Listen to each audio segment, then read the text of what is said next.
So now this is just going to be a simple video. We're going to do a quick experiment. Up here I have the 2N2222A. So it's pretty well known for being able to switch up to a maximum of 600 milliamps of current. Whereas down here we have the 2N3904. So they're both NPN bipolar junction transistor. It's known for being able to switch up to about 200 milliamps of current maximum. So since the 2N2222A can handle more current when it is saturated, that tells us that it probably has less, you could call it impedance, resistance, whatever. It conducts a little bit better. So we're going to look at that. If it conducts better when it's saturated, it should have less voltage across it than the 2N3904. So we have these wired basically as switches, but they're always on once the power is applied.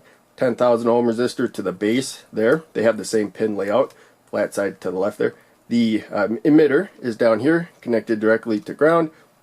The top pin, the collector, is to the cathode of the LED. The anode of the LED to a 100 ohm resistor. We're going to use a 5 volt power supply. That's going to give these 16 milliamps of current. I measured them earlier. I'm not going to show that. So, I'm going to turn the power on and set our meter to measure voltage. And what we're going to measure is the voltage from the collector, so top pin there, to emitter. Let's do the 2N2222A first. So there you can see we got about 0.052 volts. So if it was a perfect conductor, and the jumper is pretty close to perfect conductor, you can see you got 0 volts there. So it was 0.052, and once I get a good connection there, now we're going to go to the 2N3904, and you're going to see it's quite a bit higher there. So it's not 3 times as high, what you might expect if it can handle only a third of the current, because remember, wattage is the voltage across it